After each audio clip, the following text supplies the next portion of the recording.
he got his PhD, and he's been a master and expert in writing. He knows how to do creative writing, which is a skill that not many people have developed yet, so he can show you how to do that. He's published 2 novels and has written and been in several plays and done several shows about his life story, his family story, and he knows how to incorporate his personal and his family's personal stories into written works. He's also, I don't know if you know this, but he got rave reviews from the PMP group last year and would all tell me right after he spoke, oh, how do you know each other? I was like, we're family. He's like, yeah, I want to email him about writing. I was just so, the ones who told me were very passionate about writing already. So they were just really intrigued by what he presented and really appreciated it and wanted to learn more, because creative writing is a different skill set. And also, yeah, he's very talented at capturing, emotions, putting detail in your writing that will capture the reader's heartstrings. And so I would utilize him for that and get tips about that, especially when you're applying to scholarships and you all have the story yourself. So he will teach you how to apply that to your graduate school. So let's give him a round. Thank you. Thank you, Anna, and thank you, Aaron, for inviting me back. Let me introduce myself a little bit more, just so that you can get a sense of where I'm coming from. But I actually want to start off with a little bit of writing. Just some quick information. If you want to get in touch with me after this, my email is on the bottom of the first slide that you have access to on the Google Drive. There are references to some videos and some other links on the PowerPoint. However, I did not embed those because it gets tricky when you introduce those links. So you can just Google the links, or you can always hit me up and I'll email that back. Email you the links, email the videos and things like that from today. What you will realize today for sure is that we don't have enough time to write. Not because I'm awesome, as Anna had said, but because I am very ambitious, and I know that I want to get, I want to complete as much as we can while we have our time together. So the idea is that we'll go for about an hour, 15, hour and a half. We'll take a 15-minute break, and then we'll work again with writing, right? So I'm going to try to jam pack within that first half some really, I think, useful insight that will be, I guess, some effective insight that will be useful when you write your scholarship statements. But I also think when you write anything, especially when you write research, right? And I think that that's perhaps counter to some of the ways you might have been taught to write. But I want to break that down for you, and I think this is something that Aaron and I talked about a few months back when she decided to invite me back to work with you all, right? So I do want to start with some writing. So however you want to do this, if you want to do this old school analog or digital on your laptop, we'll do that. I'm going to give you some time writing, and we're going to kind of come back to this throughout the session today, and then we're going to have to make sure that I'm on the camera, right? For the 2 people who are here today. We're going to come back to this throughout the session, and then we're going to work pretty diligently on it when we come back after the break, right? So I want you to start off by addressing this question. I'm going to play some music also.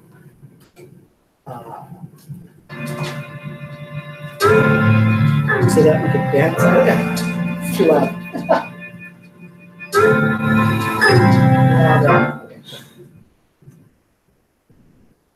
Okay, just some noise. Okay, so describe a moment in which you learned something significant about yourself, your family, and or your community. Right? So think of that moment. It doesn't have to be the moment of all moments, just something that comes to mind. Right? Remember, this is a scholarship writing workshop. Right? But I want to kind of ask us to dig a little bit deeper and then try to make connections for how we apply that or use that in our scholarship writing when we write for our applications for writing, for scholarships.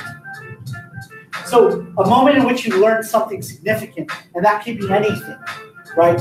Maybe it's related to your education. Maybe it's a moment you learned you wanted to pursue the graduate degree that you're pursuing. Maybe it's the moment you learned you wanted to pursue college, right? Whatever that moment is, or it's a moment you learned about struggle or work by watching a family member or a friend or a homie, someone in the community. However you want to kind of define that idea of learning something significant, right? And what I want you to do is I want you to track down who was there, who was around, right? Was it you and someone else? Were you by yourself? Was it a significant event, right? Who, what, when, where, and why? Just try to answer those questions. These can be all scattered notes. There's no pressure to write a paragraph. There's no pressure to spell anything correctly. There's no pressure to write complete sentences. Just kind of jot down notes. Think of the moment and just start writing pretty freely. I'm going to give you about 10 minutes just to jot some things down.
Could be a moment that's completely unrelated to school.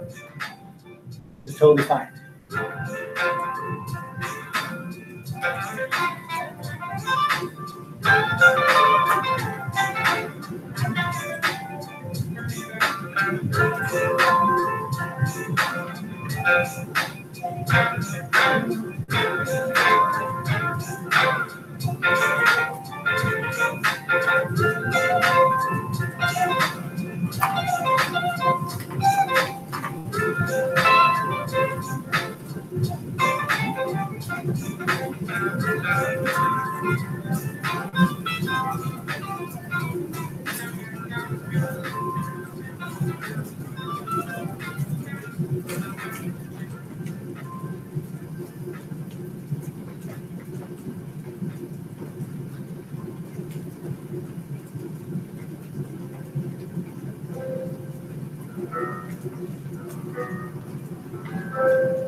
Good on time.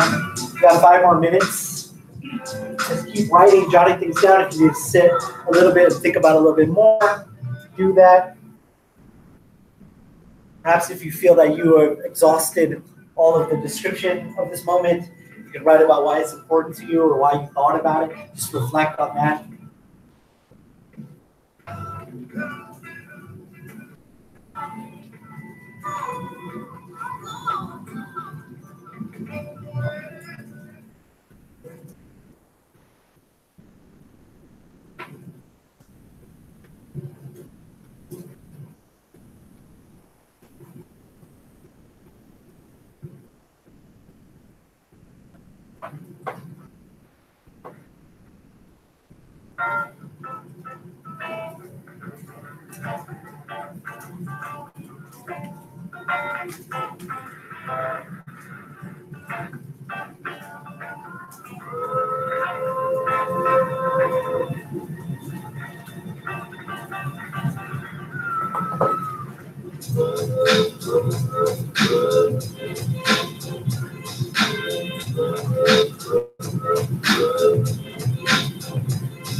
About 2 more minutes.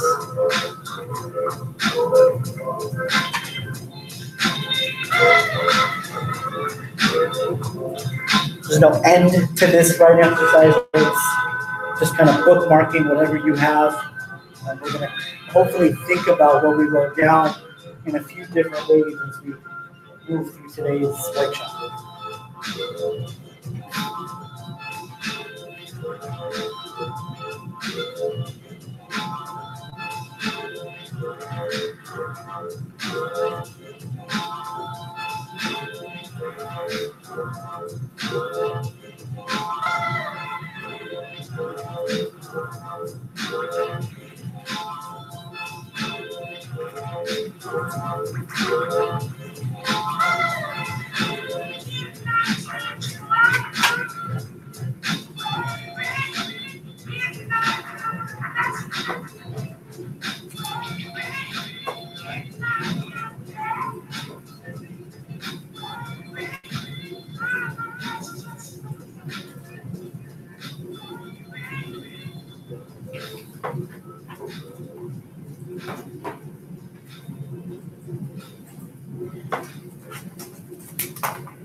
40, 30 to 40 seconds left.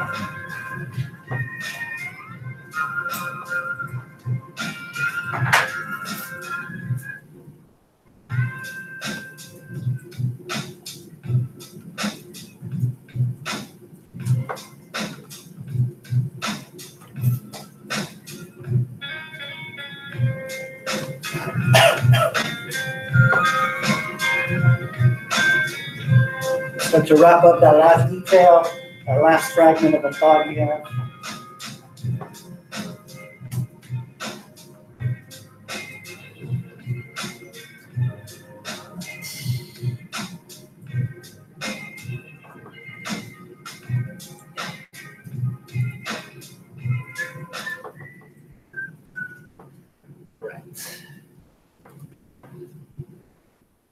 So like I said, we're going to come back to this and work through this throughout the workshop.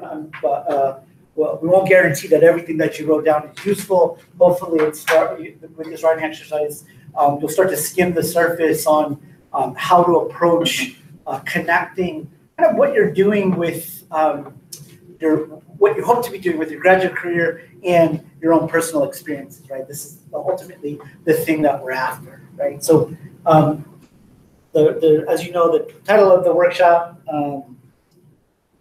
Scholarship, Struggle, and Storytelling. I think that in some ways I think about those things all both simultaneously, and I also think about them synonymously, right? I do think that these are all linked together, right? And again, you'll kind of get a sense of where I'm coming from as I introduce myself a little bit more. So today's objective is really, really simple, right? But there's a very thick backbone, I guess, behind what it is I want us to do today, right? So our objective is very simple, but yet very political, right? To reclaim our storytelling gifts. What does that mean, right? And I want to break down how I think about that, right? And some of it may resonate with you, some of it may not, right? I want you to take what is useful. I want you to ask questions when you have questions. I want you to hit me up after the session if you continue to have questions about anything that we talked about today, right? So that'll be our objective. And so everything that we do is going to be geared toward reclaiming our storytelling gifts, right? And what that, part of the reason I framed it or phrased it in that way, right, is because I think that we already have those gifts, right? I think that we already have the skills to be effective and beautiful storytellers, right? It's just that we've gone through so much damn school, right? And we've been taught, many of us who grew up in immigrant families, right? We're taught that we didn't know shit about English, right? That we didn't know anything about English, right? Or that we suffered, or we would suffer in English classes, right? And so I want to start with that, right? To kind of start with that verb to reclaim, right? To really kind of think about all of the powerful storytelling that's around you in the things that you watch, when you're with loved ones, when you're with family, etc., right? Because I think that is going to be if you can rely on those gifts, right? If you can rely and recognize, acknowledge, and affirm those storytelling skills, right? Then I think you will be a lot more comfortable and hopefully more confident in any writing endeavor, whether that's writing an academic research paper, a scholarship statement, some other kind of piece of writing that you're asked to do, either in graduate school or as a professional, or during, or if you go on to write outside of your profession, right? So again, to reclaim our storytelling gifts. So to achieve those objectives, we're going to do these 9 things, hopefully within the next hour, right? Good thing we have like 3 hours. So we're going to do introductions in a moment. I want to take a look at some literature. I'm a lit professor. I'm an English professor. So I like to look at some representative literatures that help bring my point, get my point across, just to kind of get us thinking a little bit. Maybe they serve as mentor, what we call mentor texts or model texts, right? None of these are scholarship statements, right? But I'm hoping that our discussion around them will lead us to a deeper understanding of what it means to tell our own stories, right? And so I have quite a few examples that I want to look at. The first 2 examples will kind of just get a general feel for thinking about the very prompt that you wrote down, right? So thinking about a significant moment in your life where you learned something about yourself, your family, or your communities. I think Sandra Cisneros' fictional, quote-unquote fictional piece, The House on Mango Street, if you've read it, gives us a really great example of how she reflects on her name. It's a little bit more of a creative piece, maybe not necessarily something that you would see in the scholarship statement, but I'm going to ask you to pay attention to a few specific things as we read it together. That is also a PDF of that, legal PDF of that is also in Google Drive. Right? Morning papers, this will be a poem, more of a kind of spoken word piece, and I'll ask you to look for some of the same things, but we'll kind of reference throughout the session also this poem by Marlon Unesguera. And then I'm going to talk about 4 things that I usually teach my undergrad students and my grad students throughout the entire quarter, right? Throughout a 10-week quarter, right? So we think about things like voice, we think about things like cultural specificity, we think about things like audience, right? Just those 3 things alone, I think we can have a whole semester program, right? A whole semester class, right? But we're going to try to just give some tips on those things so you can continue to think about them. So you can start to think about them if you haven't already thought of them. And chances are you have thought about these things, but maybe not with this terminology, right? And so I'm hoping giving you a vocabulary to your writing process also helps you develop as a writer, right? So we're going to look at voice, cultural specificity, audience, and framework, and we'll have both discussions and exercises around that, and some examples that I'll play, whether they're a talk or a poem or a quote. We'll kind of take a look at those things. And then 9 is the longest item, which we'll mostly take care of after the break, right? And that's where we're going to be doing a lot of talking and drafting, right? And I think that you will have a firm command of what it is you need to do and where you need to go with your scholarship statement after tonight, right? But it's going to take your full participation. You're asking questions when you have them, questions for clarification, questions for elaboration, etc. Right? Okay. So these are this is our agenda.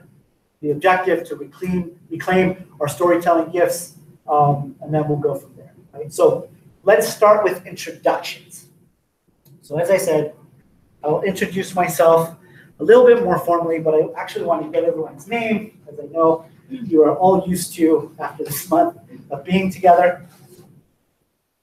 I should have switched it up and have you tell each other's stories. That would be right. But we will go here and we'll go around. So this is the information I want. You can write this down if it helps you keep track. Because I was also one of those first generation college students who was like, you know what, I don't want to talk in class. And whenever a professor's like, I want this, this, and this, I'd only do like the first thing. Because I forget, because I wasn't paying attention, because I was hella nervous that I was speaking in front of class, right? So if you want to write this down, I want your name, first and last. I just want to hear your name. Your gender pronoun, right? He, him, his, she, her, hers. That's always important to not to assume and to know and hear. What program you got into, you're going into, whether it's here or another campus, right? And then the learning moment, just real quick, really quickly, really briefly. What is that learning moment? You don't have to describe it, just like, this moment when this. It can be really quick, really, really brief. Again, we're gonna develop that. Right? So I want your name, gender pronoun, the program that you're going into, and then your learning moment. So this can take a good amount of time, but I think it's important. You're ready to go. Like, trying to figure out like the gender. Yeah, you go by she, her, hers. Okay, so my name is Estefania. You got it, huh? Estefania? Estefania. She for the gender pronoun. The program Communicative Sciences and Disorders here at Cal State Fullerton. Learning moment briefly would be when I saw an event that happened with my parents, and obviously I'm influenced by them because they raised me, but it was more of like I developed a sense that I didn't want to be as nice or too nice. Okay, I really want to hear this, but okay, we'll just keep the suspense going. Estefania, okay, thank you. My name is Lori, and the program I'm going into is counseling with the emphasis on the last name. Oh, Yes, here at Fullerton. And then my learning moment was when I helped coordinate the Love Pray event, which is like the service life event. Really kind of connected to me because I felt like I was making a difference. yes. Hi, my name is Mohammed. Pronoun he and him. Going to the MPH program at Cal State Long Beach. Learning moment, I'm not sure specifically. People? Is there anyone like people or places? Or yeah, learned a lot from my mom. Okay. My name is Marina Campos. Marina. Yeah. I'm going to Loma Linda University for Comp Sciences and Disorders. And my learning moment is when I realized that I needed to change like the pattern of like my family, like living paycheck to paycheck, like generations before me. I knew that that's like what I want. Like I wanted to pursue higher education to change this, like for my family. Okay. My name is Nancy Awassel, she, her, hers, and I'm doing the MS counseling here at Fullerton. And the moment was when I realized that, like her, like I didn't want to work, so and I actually like going to school after high school. Great. My name is Jessie Song. Gender pronoun she, her, and hers. Program that I'm in is MSW program in Cal State Fullerton. My learning moment is I got into a fight with my mom and I was crying and my son came and hugged me. Hi, I'm Janet Hernandez. Pronoun she, her, hers. I'm in the MSW program here at Cal State Fullerton, and my learning moment when I realized I didn't really fit into the American culture, but I didn't really fit fully into like the Mexican culture. So there was a moment when you can think of an exact moment. My name is Marie Bueno. I'll be doing the Master's in Health Administration at USC. Pronouns I identify with as she, her, hers. My learning moment was when I was doing my internship at UCI Medical Center and seeing just how much the business side of healthcare. Yeah. I think it's kind of why I'm pursuing my career now. Hello, my name is Amy Santos, and I'll be coming here for my Master's in Public Health. Her gender pronoun is her, she. And my learning moment was when I thought I lost my foundation in life, but I actually connected with myself. My name is Dana Mamaleko. My pronouns are she, her, hers. I'm doing the MSW program here at Cal State Fullerton, and then my learning moment is when I told my mom that I was pregnant with my son, and just learned a lot about my family and my goals of education. My name is Angela Nguyen. My pronouns are she, hers, and hers. The program I'll be pursuing is MS counseling at Cal State Fullerton, and my learning moment was when I got academically successful at 4U University. My name is Michelle. go by she, her, hers. I will be attending Caltech Fullerton with the MSW program. And my learning moment would be I work with youth. So I realized how much of an impact we make in their lives, and I didn't realize the outreach was for them. My name. Okay, so my name is Gabby. My gender pronoun is she or her. Program is a master's of social work here at Fullerton. My learning moment would be very similar to Marina's. It's just kind of changing the dynamics of my family and stuff like that, and being a first generation student and just kind of being a mentor to my siblings. Hi, my name is Josie. Pronouns are she, her, hers. I'll be attending Cal State Long Beach for my master's in public health. And my learning moment is when I realized in college that I'm not independent. Well, I was finding myself being independent because I had to navigate a lot of things as a child. But I realized that that's not something I should be prideful for, because in my mind, I feel like being independent is not asking questions, and then I realized I need to start asking questions and advocating for myself. Hi, I'm Georgina Tapia, and I will be working on my pronouns are she. Master's in Public Health over at San Diego. And San Diego State? Yes, San Diego State. And my learning moment was when I realized I need to stop wanting things, and instead I should take action and change my own life. Hi, my name is Maria Cabrera, and my pronouns are she, her, and hers. I am going to be starting my MS in counseling with the Latinx emphasis here at Cal State Fullerton. And my learning moment was when I would watch my mom make a 3-mile bike ride to the grocery store once a month because that's all we could afford. So waiting for that like one day and just realizing that I have to do more. But, yeah. Well, thank you all for sharing. My name is Jason Magaba Perez. My gender pronouns he, him, his. I grew up in Oceanside, California, which is just south of here, in the northern part of San Diego, up at Camp Pendleton. I did my bachelor. So what I applaud you for is that you have direction. Now I do, right? But it took me a while to get there. Right? Both my parents immigrated from the Philippines in 1972.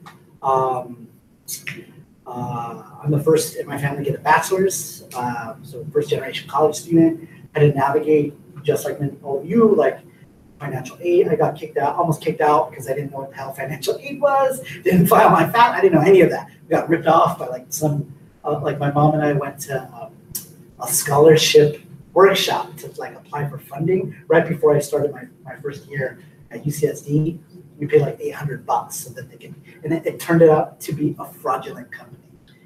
We didn't know anything about navigating the system or the structure, right? And so I did my undergrad at UCSD in political science because that's what I did. I don't know why. I actually ended up doing social work without the social work credentials right after. I worked for a nonprofit that was run out of the San Diego State Foundation, which is San Diego State's kind of nonprofit arm. I was a mentor to youth on probation. And there I learned that probation was a really jacked system that was primarily targeted in kind of disciplining and really kind of ruling out for, I guess, quote unquote success, Black and brown kids, right? Mostly, right? And working class white kids.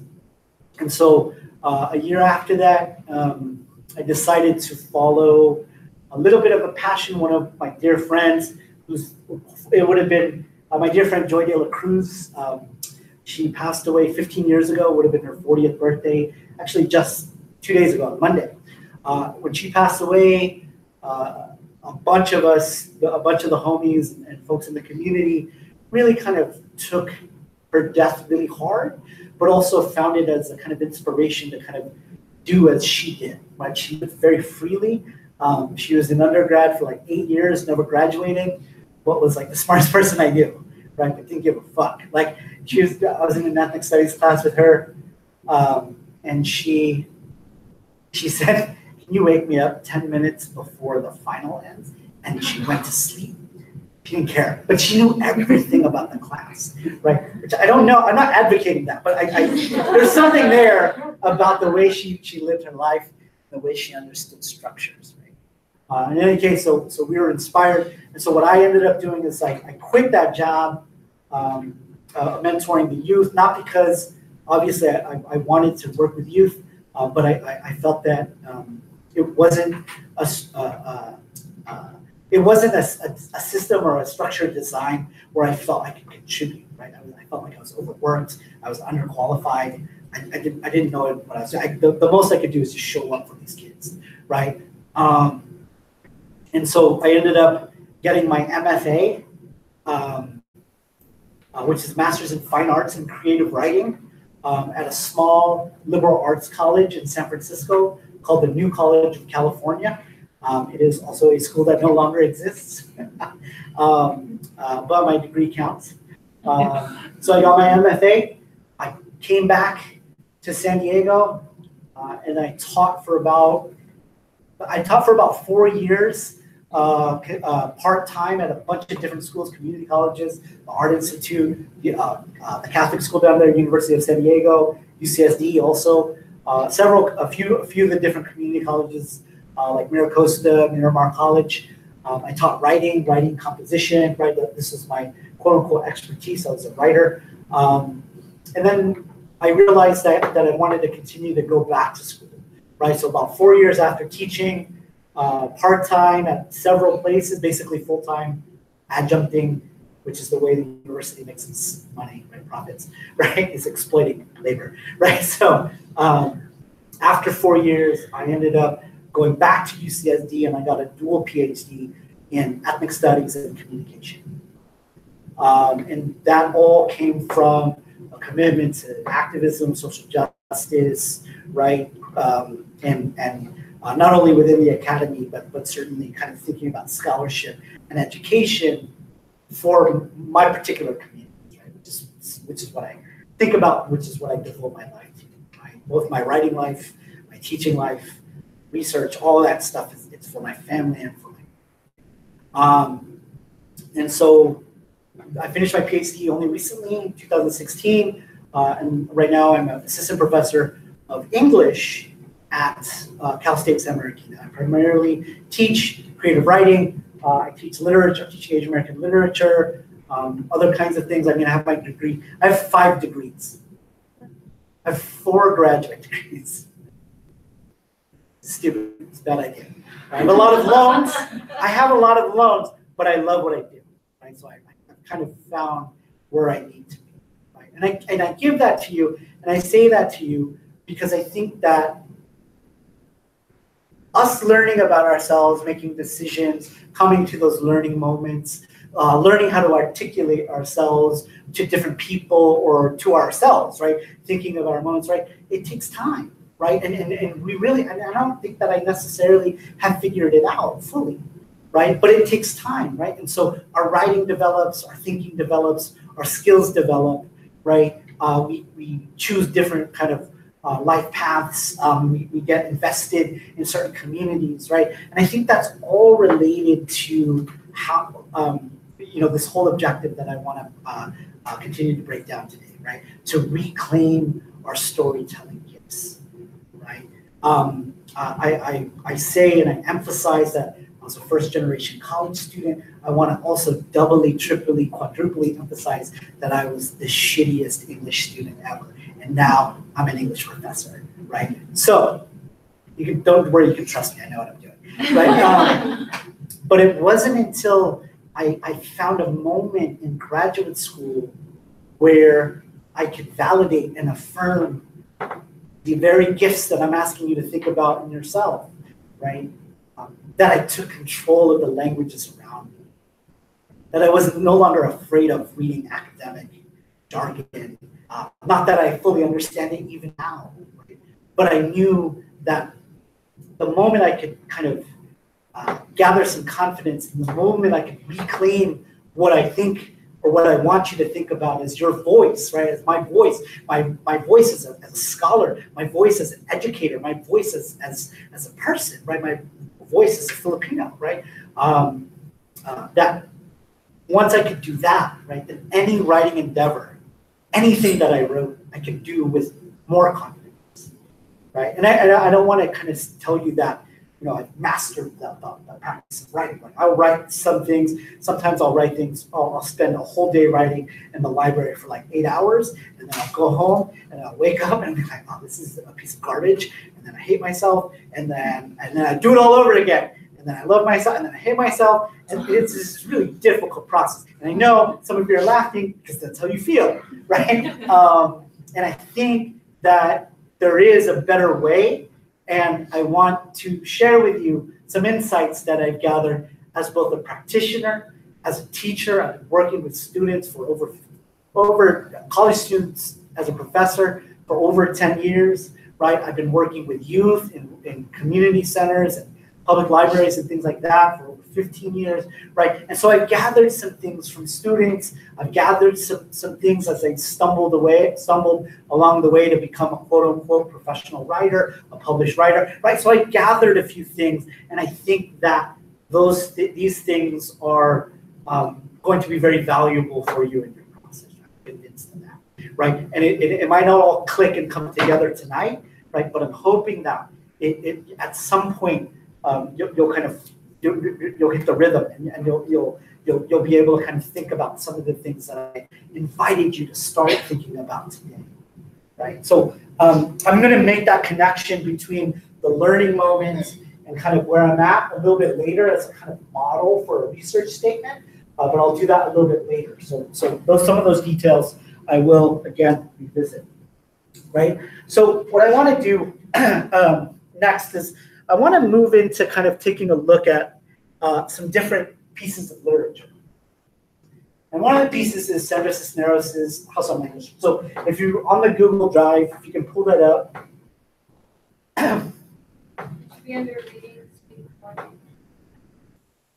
So the PowerPoint is there, and it's just a small excerpt.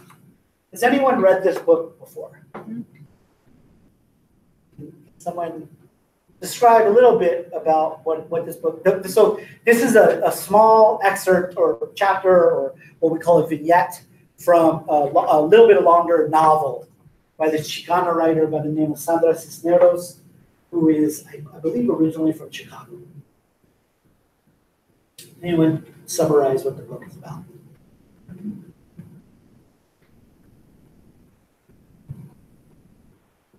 Do you remember?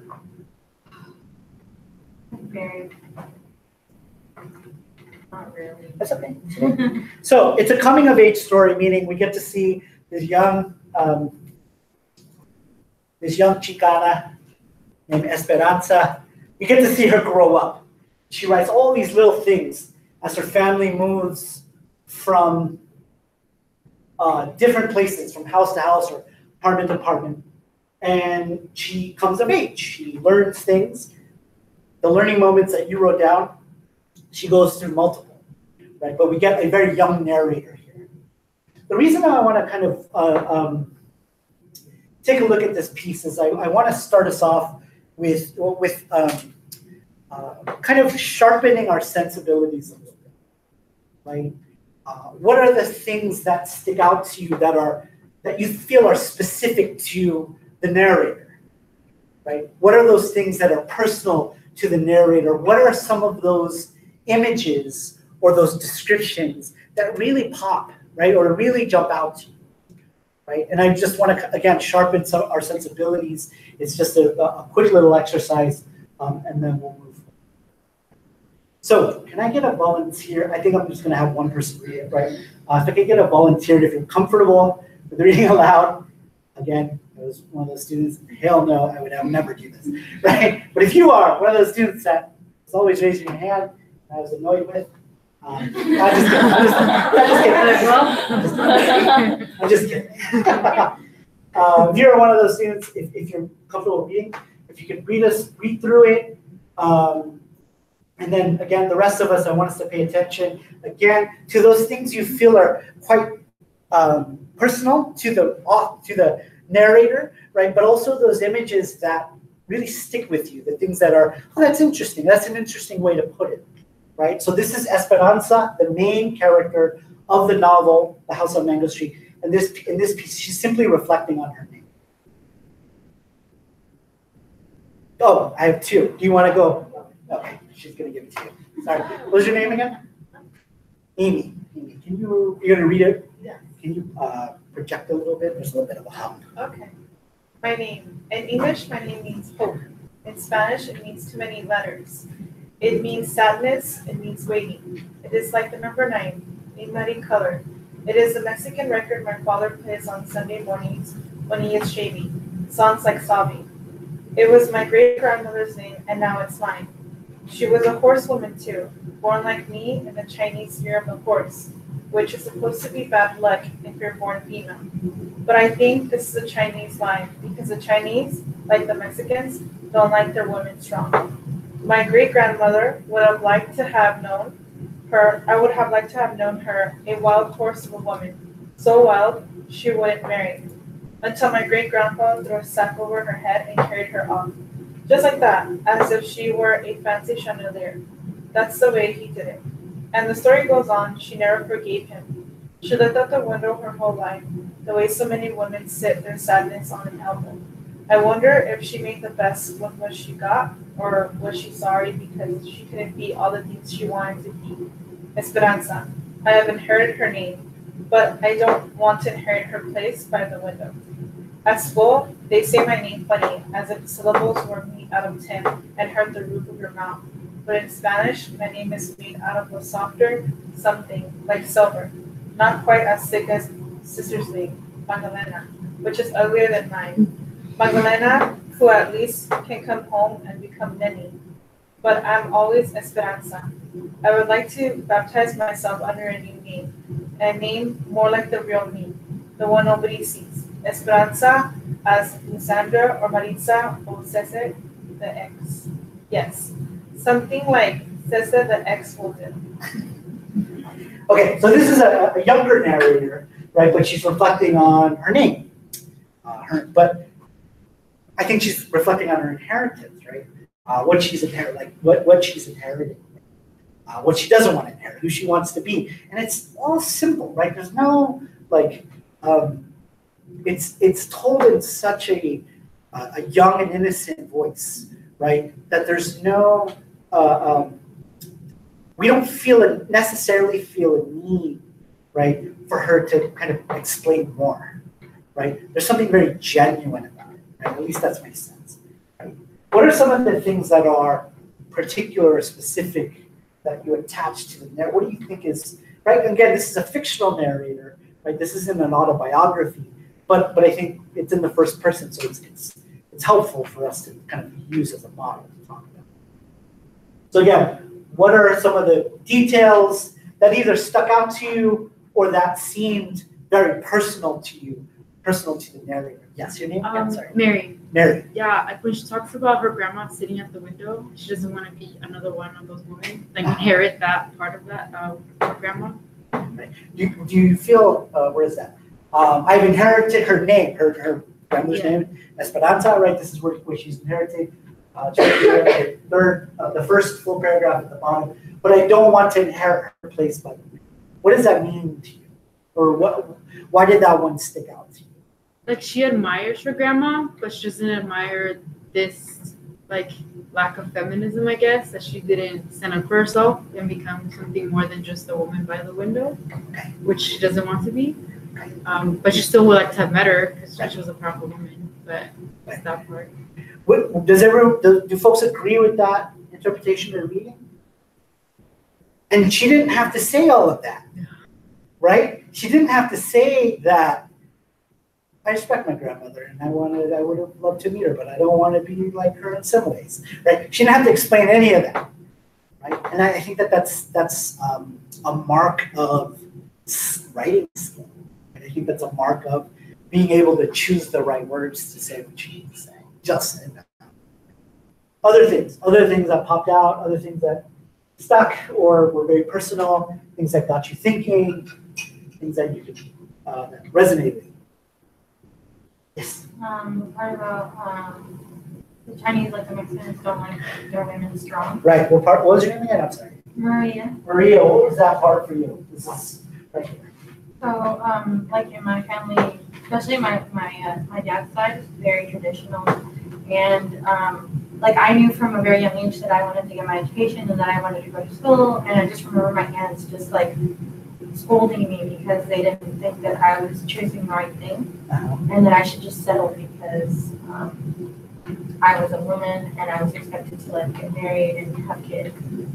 So I just remember them telling me that, and I just really felt like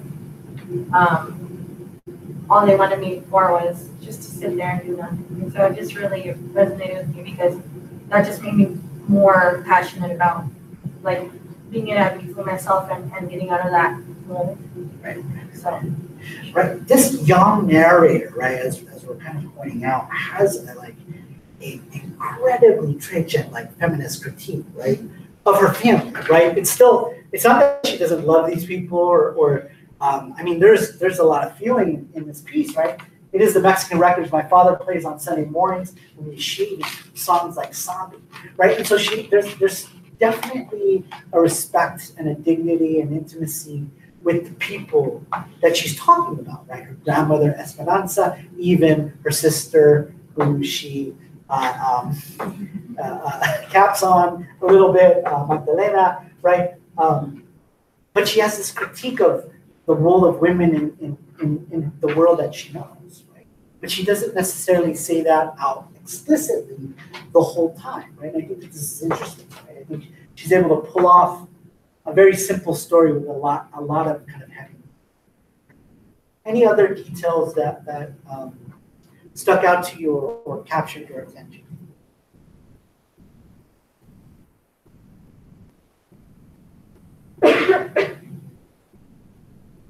Yes, name again? Dana. Dana. She talks about like how at school they say her name funny. Yeah. Can you read that sentence? Yeah. At school they say my name funny as if the syllables are made out of tin and hard to move with your mouth. Why did that stick out to you? I was thinking, I was letting that sit with me. Yeah. It's trauma. Because of trauma. And my name's easy. Jason Perez. Right? That's easy. We're in Southern California. I don't know. My name is Dana, so it's more English word, so maybe I see it the other way where in Spanish sometimes it's hard for my Spanish just to say it. But I just thought about how like kind of being part of two cultures, like having like the Mexican culture, but then also coming to school where maybe it's more like of a white culture or American culture. Yeah. I think going off of what she said, oh sorry, my name is Angela. Going off of what she said, it's not what I experienced, but I had friends and my cousins that they were born and they just have a baby's name, and it would be mispronounced in school, and so they would change their name. And like at a young age, I didn't really think too much about it, but growing up, like it's kind of sad because it's kind of like your women's name does have meaning, but then they didn't pursue finding the meaning behind it, but they just wanted to fit in, so that's why they changed their name. Imagine that, like the first part of your identity when you're born, right, is at least for many in most cultures, right? There's a name, you get named by parents or whoever names you, right? So this is the way that you are read in the world, right? Imagine being super young, right? And many of us probably have experienced this, right? Or have witnessed others who have experienced it. Being super young, and this is one of the things that you have that you use to announce yourself to the world, to engage the world, and it's consistently over and over misread, right? It's consistently over and over mispronounced, right? It's consistently over and over makes you feel as if people aren't understanding you, because how are they going to understand your stories, your family history, what you have to bring to the table if they can't even fucking say your name, right? And so I think that there's something there in this particular piece, and I like to kind of start with it because I think Cisneros is such a gifted writer in really giving us very, very intimate detail, right? Songs like Sobbing. I love that detail about her father, right? The records that he plays, her father plays when he's shaving, right? Or the grandmother, resting, inherit her place by the window. What did she say? Sit their sadness on an elbow, right? That she's just like at a window and that's it, right? And then the mispronunciation of the name. And so she is able to capture all of those things, right? And so I want to build upon that idea, right? Really looking for those specific details that are personal to you, right? That speak volumes, right? And that's something that we'll focus on, right? So I'm going to, for the sake of time, don't know. Oh, you know what? I do. I think we do have time.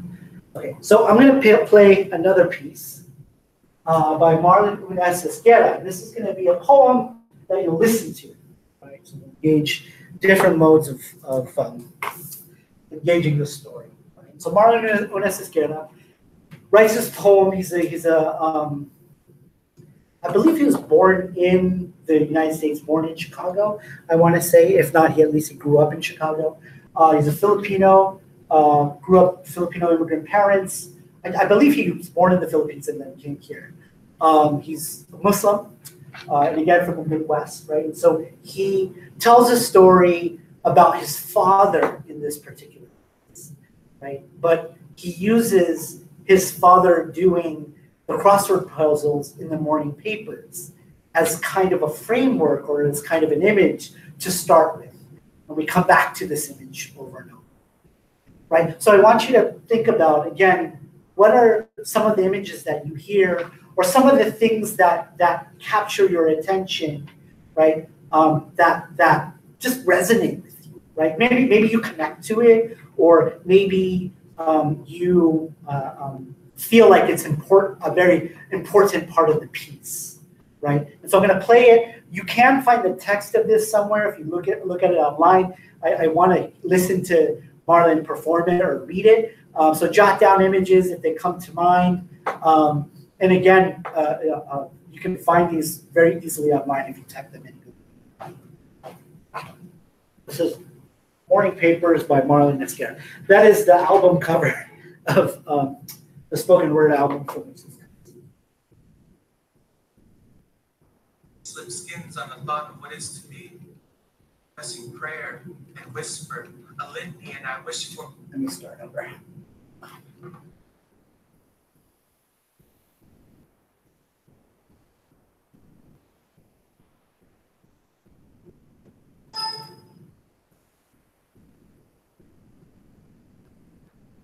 Slip skins on the thought of what is to be. Pressing prayer and whisper, a litany, and I wish for the right words that make sense in a less than that world. Words. Every morning at the living room table for 15 years, my papa littered boxes, filled the squares in the Sun-Times and Tribune crosswords, back in the pages where family circle comics mingled with word jumbles and crisscross. He would always sift swiftly through the front page headlines and bypass the bylines. He would always sit there until he got every last word. He always did. And sometimes with a little help from me, a knock. What's a four-letter word that goes with horseshoe? Toss, I said. A seven-letter word that goes with counter? Culture, I said. We toss culture with words. Every morning for 15 years, he created a brew. Mixed Senka with syntax, American common knowledge with coffee. My mother told me later, they have a habit of always telling you so damn later that when he first came here in 1969, he worked as a bellhop at the Palmer House. She said his accent was so thick and he being so tongue-tied, they laughed him clear out of the lobby, out of the graveyard shift, into a living room table, into a dictionary, into the back of a newspaper, into a crossword puzzle. A knock. What's a four-letter word for to hit the snag? Slip, I said. Maybe trip, I said. Sometimes fall over words. One morning at the corner store, my father's buying lotto tickets. Some guy in line shoves him over and says, "Oh, so the Jap wants to buy a lotto ticket. Don't you think he already bought everything, you greedy Japs?" The more refined, acculturated sidekick of his adds, "He's not a Jap, stupid, look at him. He must be a Rican chink mod or something. So what if it's spick? The fuck you need to buy a lotto ticket for? Ain't you got it all? Our jobs, our country?" And I wanted my papa to bust out collie sticks and slice them clear into Bridgeport, pull out every last four-letter word in the book to accent his revenge, tell him our family history, pull a gun, a sarcastic one-liner, throw a punch, a yop, the visa papers, the 5 years of pictures he sent mama while he petitioned for us, a scream, our home, his union card, my good English, poetic license, something, anything to prove. A single word, nothing. He grabbed his tickets, said nothing, walked briskly back to the house, opened his newspaper, picked a ballpoint pen out of his pocket, said nothing, except a sigh, then a tear. A crumpling newspaper, his fist to the table, he cried for everything that day, for every failure, for every mispronounced syllable, for me, without words.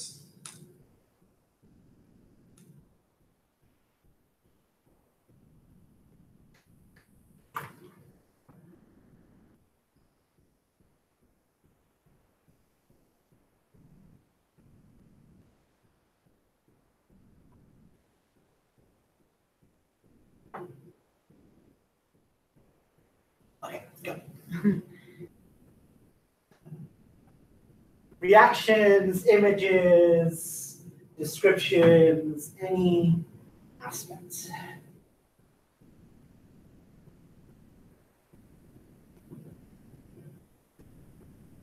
Yes. What was your name? Sorry. Jesse. Like it made me angry and like kind of sad at the same time. Okay, why? Because like he talks about like the struggle, like the accents, and like it just really resonated with me. Like when my mom is an immigrant, like, and she kind of left halfway, so I'm a lot more like first gen, and like when people comment on my accent, I'm just like I really tried not to speak English with kind of Korean accent that I have. Right. So like it just kind of like it's very personal, like very powerful.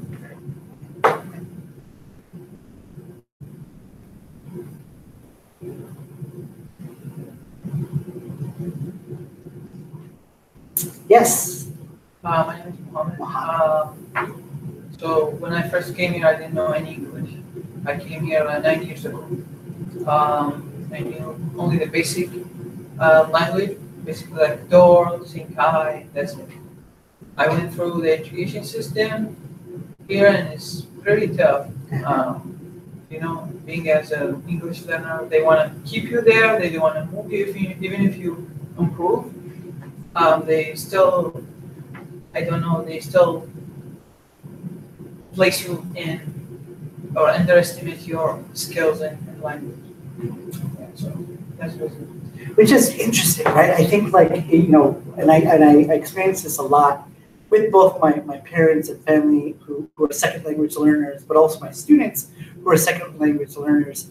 When you realize like the first languages that folks are coming from, they are infinitely more complicated than stupid ass English, right? English is stupid, right? It's not easy by any means, right? But it is made so inaccessible, right? It seems so inaccessible and unreachable for second language learners, right? Like Mohammed was saying, they want to kind of keep you at a certain level, right? Imagine that too, right? Imagine then if we were to bring together some of what Sandra Cisneros is saying in terms of being misread and misunderstood and misrepresented, misheard, unseen, unheard, right? Simply because of one's name and one's history, right? But then also trying to get access to this thing called education in the US, right? But that being a struggle because the very language, right? First of all, doesn't understand you, right? Doesn't understand how to pronounce your name,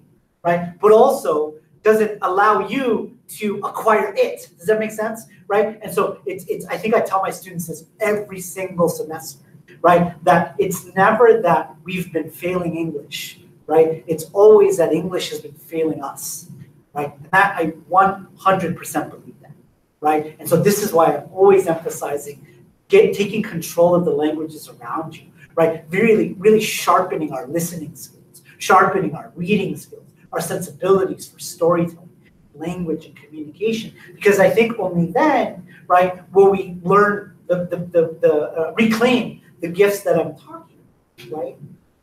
The kind of gifts that Cisneros brings, the kinds of gifts that Esquerra brings, right? Any specifics from Esquerra's morning papers that resonated with you or that kind of captured your attention? Maybe you jotted something down around it. Yeah. When he wanted his father to fight back, but he didn't. Right. I think that's very common for right. People aren't on the boat, don't want to get in trouble, so you just take it. Right. Just bring it home.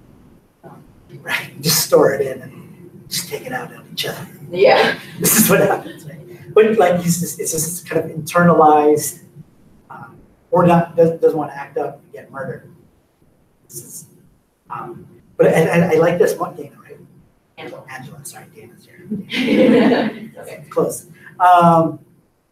This moment where he says, I wanted him to do something, right? I wanted him to pull out a gun, and then he lists these things that just like broke my heart, right? When I first he says,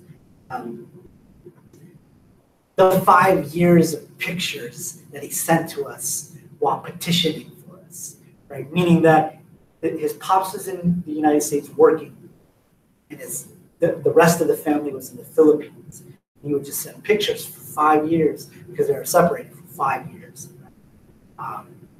And so I think it's, I mean, that kind of detail, that I think that for many second gen, 1.5 generation immigrant, or kids of immigrants,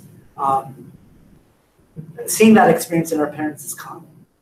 I mean, that's, if Marlon Esquerra was to do the writing exercise that we did earlier, this may be that learning moment. So he would answer the questions, who was around, it was his pops, the people at the lotto stand, what he wanted, what he was feeling, what he remembered, right? These are some of the details that Esquerra brings, or that he remembers from that moment. Other reactions or responses to this. Again, it's just to kind of get a sense of just kind of developing some skills to read. Yeah. Name again? I'm sorry. The beginning, it almost sounded like when he was doing some sort of thing with the letters, like a crossword puzzle. So, and it was like every day. So it shows like his willingness to actually adapt and learn the language as a parent. And that related to my own story, because it wasn't crossword puzzles, but for my parents, it's like, obviously we couldn't afford cable, but watching PBS like all the time, and they're like, we're gonna watch it with you and we're gonna learn English together, so it's the natural part. Right. So that attempt to, as we were saying earlier, to acquire the language and access the language. I think my pops is turning 74 next month, and he has done a great job of saying "fuck you" to English. He's done an incredible job. He can speak English, right? But he has decided that he's just not going to learn it. He doesn't really want to learn. I mean, we were colonized for so long, by Spain and the U.S., right? But I mean, he speaks English to us, but he doesn't, take that effort. But my mom, she's a nurse, right? So she had to communicate, right? So she acquired it. In any case, I bring up my pops because I think that he acquired enough of the language to get through, to survive, right? To not make a stir, like just to kind of be able to communicate with his employers. Okay, so with that spirit, right? In that spirit of developing our listening skills, our reading skills, and our ability to kind of pick out and kind of identify in other people's story, whether that's Esperanza's story about her name, and mostly about the women in her life, in particular her grandmother, right? Or Marlon Esguerra's story about his father, right? In the English language and the kinds of microaggressions that folks take out on immigrants, right? There's all kinds of misreadings, the racial slur that happens in there. He calls them all these different names, right? Or the people at the lotto stand call them all these different names. Either of those stories, right? They're very personal to them, right? Like that's undeniable. We know that these things have happened to whoever's telling these stories, right? And that's what I want to point out with these particular pieces, right? And so the next thing I want to take a look at then, right, is this notion of voice. Or I want us to think about this, right? So if you go back to our agenda, right, I want to cover these 4 things: voice, cultural specificity, audience, and framework, right? And so we're going to go for about 20, 25 minutes. So we'll probably get through 2 or 3 of these, and then we'll pick up where we left off after the break, right? But these are the 4 things I want you to think about when you go on to kind of draft. Start drafting and talking about your scholarship statement, but also when you draft and write anything, right? Whether it's academic paper or some other kind of writing. So again, voice, cultural specificity, audience, and framework. So let's talk about voice here, right? We've talked about it in vague and abstract terms a little bit, right? I've kind of mentioned a little bit when we looked at Sandra Cisneros Is My Name and Marlon Esguerra's morning papers. What comes to mind when you think about voice in the context of writing? What is it that comes to mind?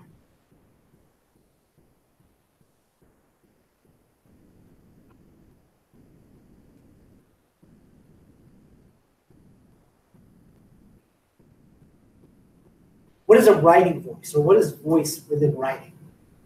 What do you think it is? Take a guess. In terms of academic, there's certainly writing. Okay, can you explain what that is? And Angela.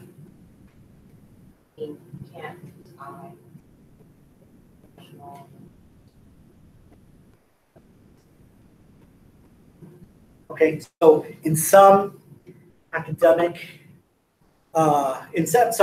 writings, there are, or contexts, you are forbidden. This is wild to me, right? This is why I'm in ethnic studies, right? Because we use that all the time, right? But I think that's violent, right? Actually, right? It's like, hey, you know what? You can't exist in this. Pretend you are objective. Really, this bullshit, right? I spent a whole dissertation arguing that the way we write in academia is incorrect. Okay, so right, so there are certain tones that you need to take. You have to be quote unquote objective. You got to sound professional, etc. In your academic writing. What other ideas do you think about when it comes to voice? When we talk about Your message. Message. Can you elaborate on that? Like how you share your, like the message in your writing, how you want to share that with people who read it. Okay, so how the message and how you want to share it, right? How do you think Marlon Esguerra, what do you think Marlon Esguerra's message is in his story in Morning Papers?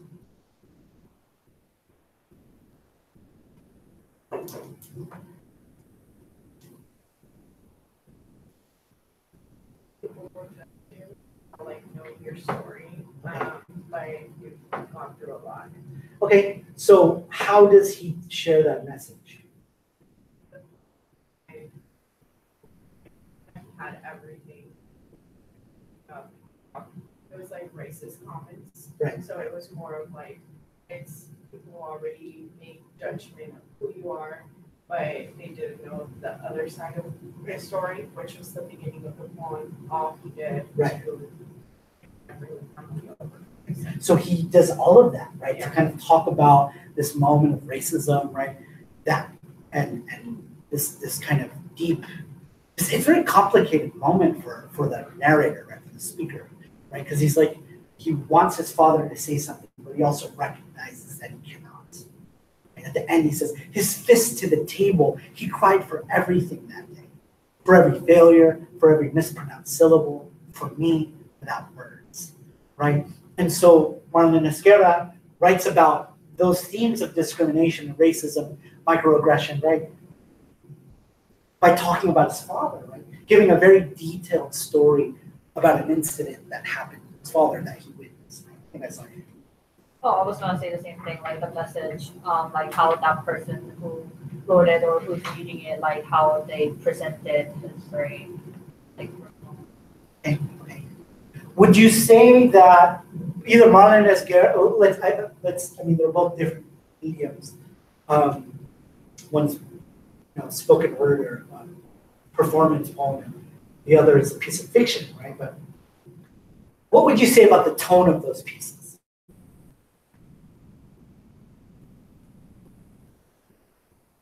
Yeah, either one, yeah. I think they both share personal feelings.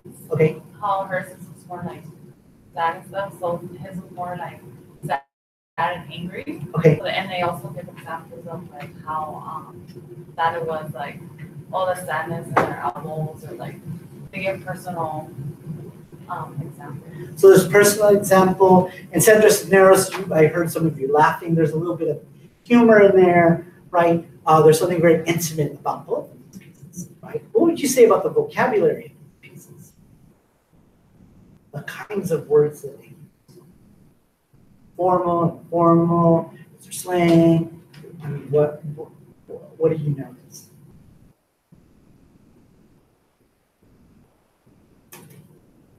Yeah. It's everyday language. Okay. Everyday language, right? Okay, so we're gonna hang out that, right? So voice, right? Voice ultimately, and I'm not asking us to kind of completely understand this idea or master this idea, but the way that I understand voice, right, is all of the decisions we make whenever we write something, right? We're talking specifically about writer's voice, right? Who you are, how you show up on the page. And so how do you show up on the page? Do you show up writing in this very academic way with this kind of polysyllabic words or whatever, or this academic jargon, or is it a mix of those things? Is there some kind of colloquial speech or some kind of slang or everyday kind of straightforward communication happening in your writing, right? And I think that, especially in something like the scholarship statement, demands all of that from you, right? It demands you to be you, whoever you were before you came to academia, and whoever you are within academia, hoping that those people, those versions of you exist on a spectrum and they are not separate, right? But often through the education system, we've learned how to separate, right? We've learned that when we come to school, we go for so many years, we learn a very specialized language, it's harder and harder to communicate. Some of us, right? It's harder and harder for us to communicate with our families. Right? And I think that's very, very problematic, right? And so I think it's really, voice to me is about style, right? It's about the thing like tone, diction, or word choice, vocabulary, right? It's about how it sounds when you read it aloud. Right? It's about I think I describe it to my students as it's like you're writing. It's your swagger, right? It's how you show up on the page, right? Because I think that one of the things that we and I'm going to play a video that kind of breaks this down, right? One of the things that we learn, and the thing that I consistently labor to do for my students is to help them think about what their different kinds of writing voices are, right? Because we've all gone through, you've all completed a bachelor's, right? And so you know that in different classes, you had to write differently, right? That if you had to write a paper for some reason in a science class, that didn't look like a paper in an English class. And that didn't look like a paper in a history class. And that didn't look like a paper necessarily in a sociology class. skills, right? And so often, I think that it's important to really think about how you communicate most clearly, right? And I think for a lot of us, it's when we speak to our loved ones, right? It's when we speak to the people with whom we share a certain kind of affinity or intimacy, right? And so this is one kind of communication voice, right? It's one way of communicating our ideas, our passions, our desires, our politics, right? But we have all these other tools, right, that we've learned in academia to communicate, right? And so, and especially through our writing, right? So we have this thing called academic writing, and it's so far from how we communicate clearly to our loved ones, right? So if this is the clearest way for us to communicate our desires, passions, and ideas and our politics, right? But this is the thing that we've developed over the past years during our bachelor's or throughout graduate school, right?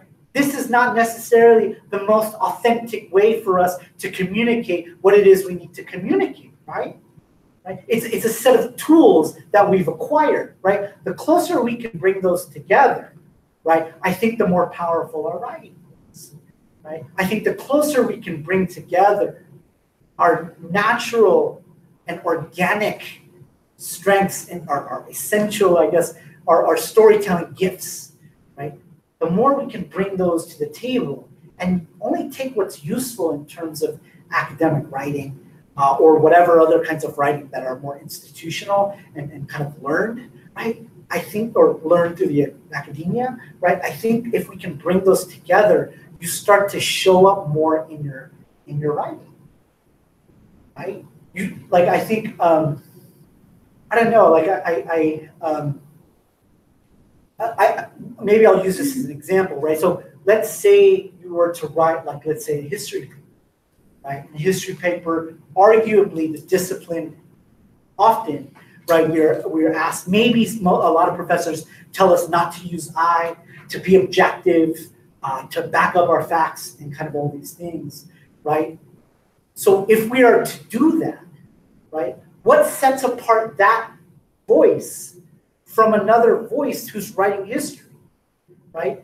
How do we connect with anything, right, if everybody's voice is the same, right? How is that genuinely any kind of communication?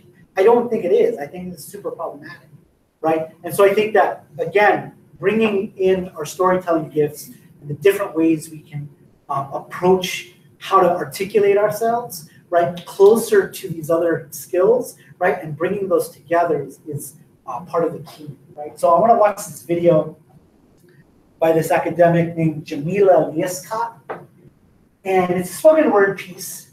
She's an education scholar, PhD, I believe in education, and I think she's from the Caribbean, right? And she talks about what it means to be articulate, right? And so some woman comes up to her. She's Jamila Liescott is a black woman from the Caribbean. Someone comes up to her. I presume it's a white woman. Comes up and says, "You're so articulate." And she said, hold the fuck up. Let's think about what articulate means, right? And so I want you to kind of use this as a way of kind of thinking about voice, right? And how she navigates voice in different ways.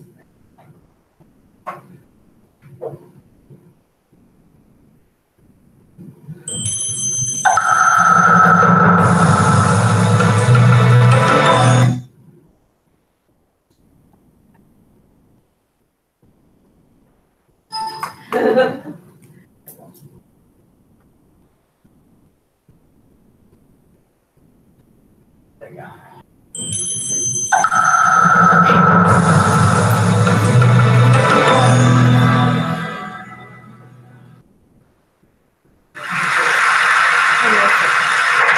Today, a barefoot lady observed the show where my soul dwells and announced that I'm articulate. Which means that when it comes to enunciation and diction, I don't even think of it because I'm articulate.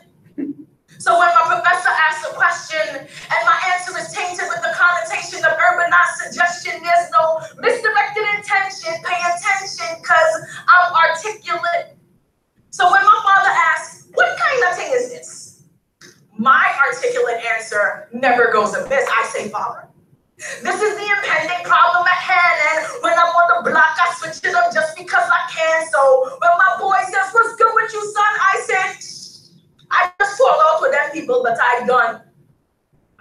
And sometimes in class, I might pause the intellectual sound and flow to ask, yo, why these books never be about my peoples? Yes, I have decided to treat all three of my languages as equal because I'm articulate. But who controls articulation?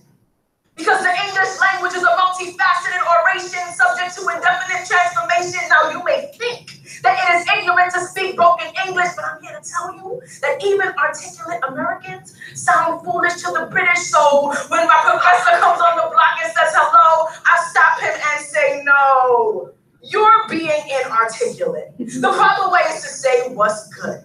Now, you may think that's too hood.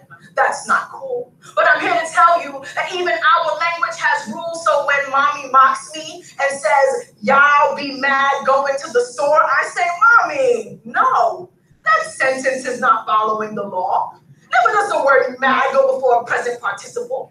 That's simply the principle of this English. If I had the vocal capacity, I would sing this from every mountaintop, every suburbia, and every hood. Because the only God of language is the one recorded in the Genesis of this world saying it is good, so I may not always come before you with excellency of speech, but do not judge me by my language and assume that I'm too ignorant to teach because I speak 3 tongues. One for each, home, school, and friends. I'm a trilingual orator. Sometimes I'm consistent with my language now and switch it up so I don't bore later. Sometimes I fight back 2 tongues while I use the other one in the classroom. And when I mistakenly mix them up, I feel crazy like I'm cooking in the bathroom.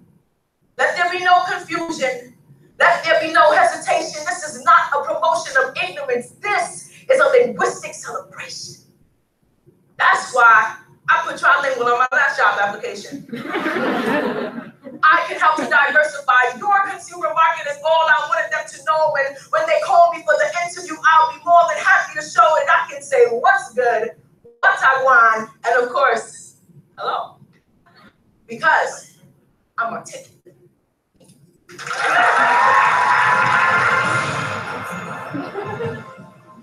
Okay, so I want you to take a second, and I want you to write down the languages that you encounter or that you use.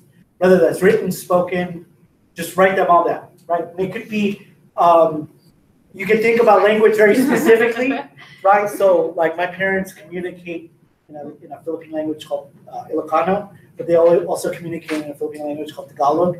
I grew up partly in the barrio, so I know a little bit of Spanish, right? I grew up around Black folks too, right? So African American vernacular expression is very common, right? Where I was growing up, huge hip hop head, right? And so these are all the languages that I know, right? When it comes from pop culture, music, media, family, friends, the neighborhood, etc. So what are the languages that you know? And I just want you to jot those down.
I'm going to go through one more kind of bullet point, and then we'll take a break. Right? But a few more notes on voice. And again, we're going to come back through this, right? But when we think about voice, style, writing swagger, however we want to think about it, right? We think about the many languages that make us us, right? So when I engage my students throughout the year in asking them to think about their storytelling voice, I ask them about all of the influences that they have. I say, who is your favorite filmmaker?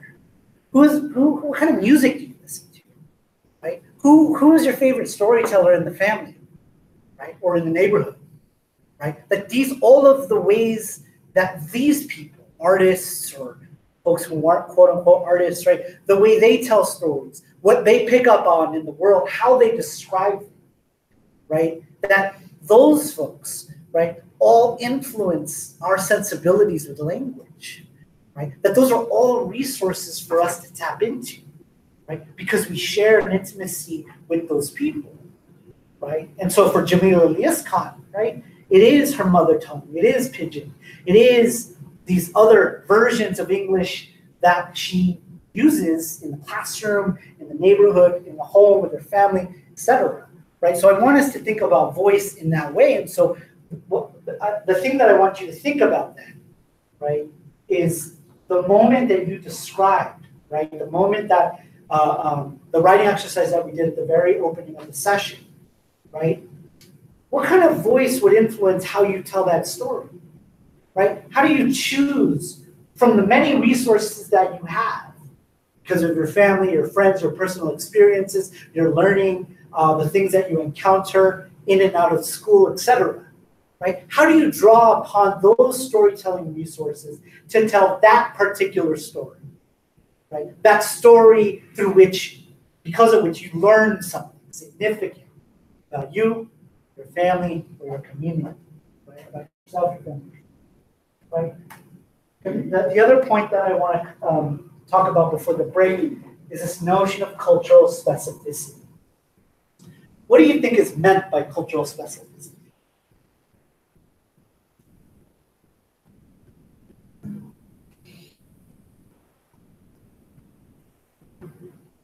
Guess. You want to guess? Yes. Go for it. Is it being knowledgeable of the specific Okay, so knowledgeable of the specific culture you're interested in, or from which you come from, or that you're describing, right?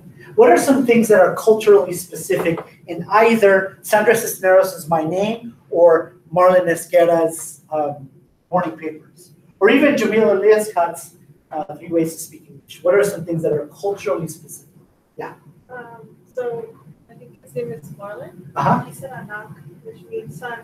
Right, so he said anak, right? This is very specific, right? That he didn't have to use that in there, but to be genuine and authentic to the story that he was telling, he incorporated a sliver of his motherland tongue, right?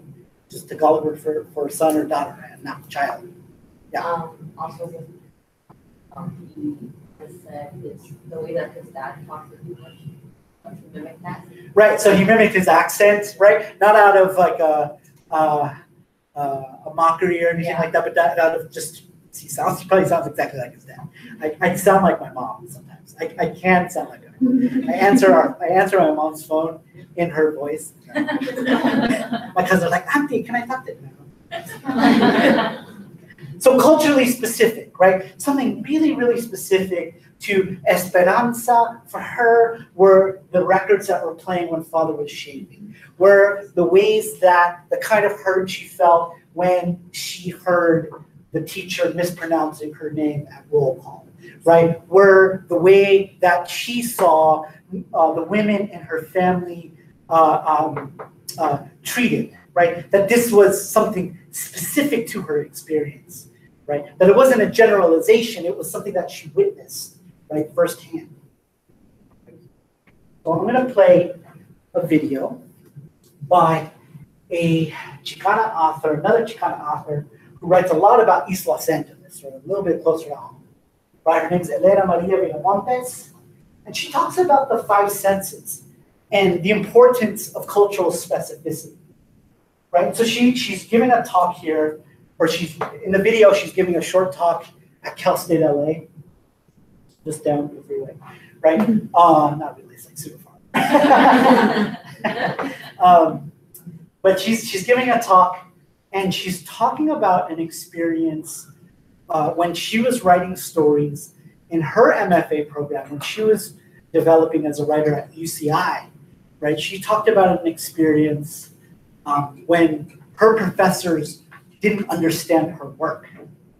They didn't understand her references. She was writing about East LA, right? She was writing about predominantly Mexican families in East LA, right? Her white professors didn't quite understand her, right? They didn't understand what she was writing about. So she reflects on this idea of cultural specificity.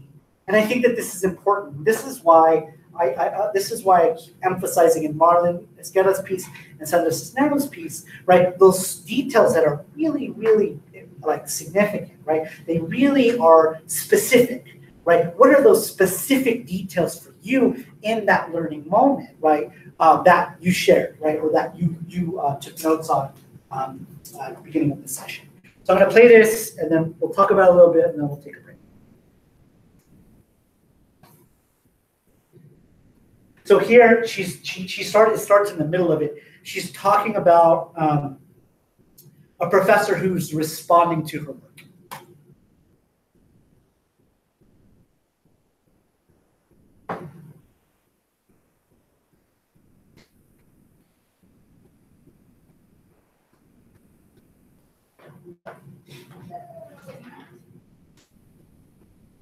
The trouble with your work. No, first of all, he called me a cheap imitation of Gabriel Garcia Marquez. But you know, the only thing that made me pissed was that he used the word cheap.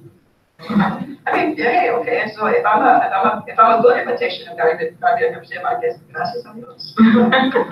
Anyway, in fact, when I was at the Sundance Institute, and I had a workshop with Gabriel Garcia Marquez, and I told him that story.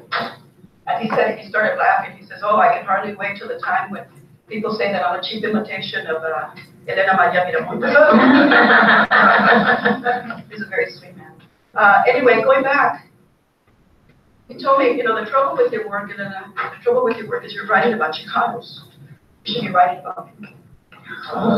Yeah. That's something. Yeah, I know. And so what happened is that, so then I left the program. I remember walking across the parking lot with my stories. 3 of them that were here, and leaving the program. And for the next 25 years, I thought about this statement. What is it that makes my characters not me? What is it about it? And I came to realize a couple of things. I mean, this whole idea of universality. You know, people. Whenever you teach creative writing, whenever you take classes in creative writing, you always think that you want to make your story universal. You know, well, what the hell does that mean? You know, who defines what universal is? One of my students, Manuel Munoz, in the back of his second collection of short stories called The Faith Healer of Olive Avenue. In fact, it was nominated for the Frank O'Connor Book Award, which is a global award. That's how good the second collection is. In the back of it, it says, "Oh, these stories are all about Mexican American characters, and they're really good, and it can be universal." And I'm going, "Oh my gosh, it can be universal." Do they tell that to John Updike? Do they say, "Oh, he writes about Anglo people all the time, and it can be universal"? No. Only when it's ethnic writers, only when it's writers like myself, that we have to define what universal is. And as creative writers, we're all trained. We're all trained to be culturally specific. So what that advisor was telling me was that I was being so culturally specific that he didn't understand it. Or that because he couldn't understand it, it didn't exist. You know? Mm-hmm. And that's when I told myself, you know, I may never go back to this program again, but damn, I'm going to learn to write well. And I'm going to learn to write well as a political practice. Because nobody will ever again insult my people or my family that way and say that they're not. So I have to think and think and think a lot about this whole idea of universality. And the only way I thought about it was to use the 5 senses. This is what makes us all universal. Those 5 senses. Seeing, smelling, touching. Some have 3 senses, some have 7 senses. But we all have some senses by which we can share. And that's what makes us universal. So in my world, in the world that I write about, I always try to make it very sensual. Very, very sensual. Now, going back to this whole idea of writing what you know into a place of writing the unknown. For me, I think fiction is as close as I can get to truth. You know? Essays for me is something that I write, but it lays flat. I just tell you things. But with going into the unknown, I'm engaging not only with my own imagination, but I'm also inviting you to be a part of it. Toni Morrison has this beautiful, beautiful image about the dancing of the minds. And she said the very few times that it happens is only between the reader and the writer. You know, that we have these dancing minds. And isn't that beautiful? That we can write something so sensual that in Bahrain, these young women in Berkas can read something like the moths and feel something for it, understand something about it. You know? Yeah. The dancing minds. The dancing minds. And you know what? We need to do more dancing. We need to do more dancing. You know? So going back to the geography, I mean, I became very, very invested in the geography of East Los Angeles. I get very invested within that corner of the world to let people understand what a beautiful, wonderful world it was. And the only way to do that for me was to write as powerfully, but also as honestly as I could.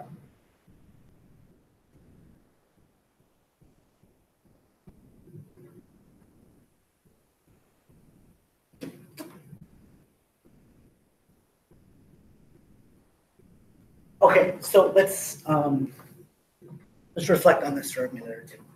What does she talk? What does she say about the notion of what is universal?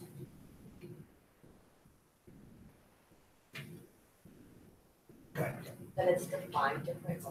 Aaron, can you That it's defined differently per person, and like how it's defined. Okay, so in the example with her professor, right? The first thing he says is the problem with your stories is that you're writing about Chicanos, right? You're not writing about. You should write about people, right? She was in a grad program, and she said she took her shit and left. She's like, hell no. Right? And she went back like 25 years later.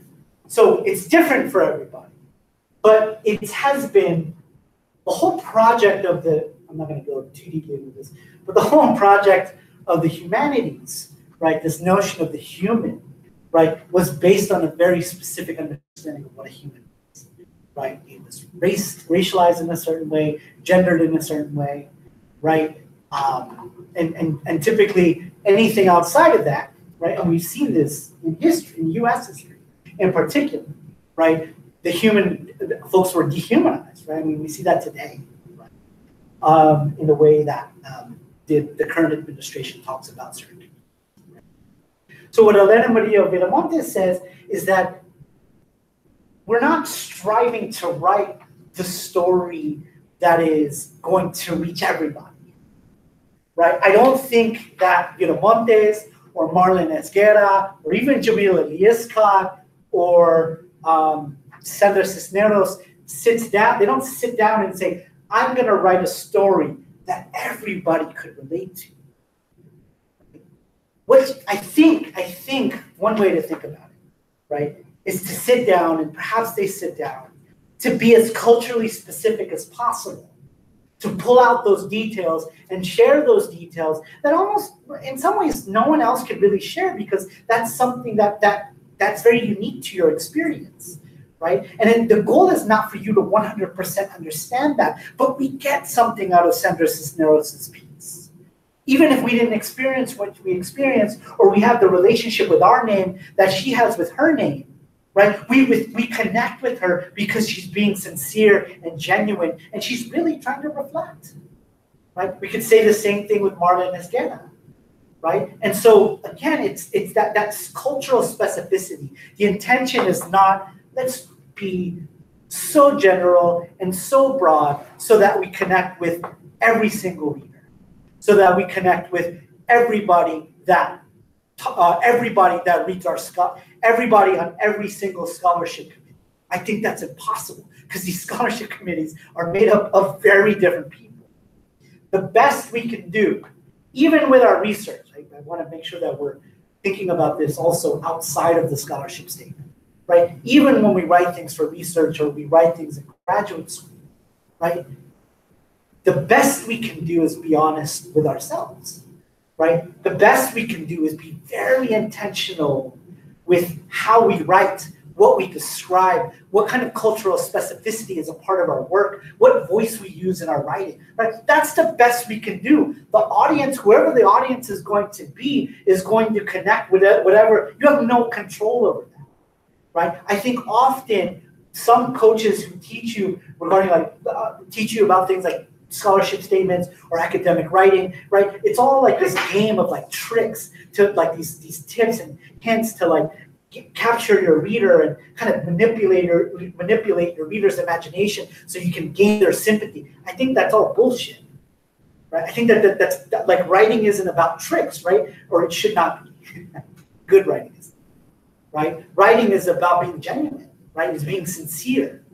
Right? And it'll come across that way if you are specific and you're true to your story, right? So I think, again, the best thing that we can do tonight, right, is start to think about that particular story, right, through these four ways, right? Through voice and thinking about the voice, through thinking about cultural specificity.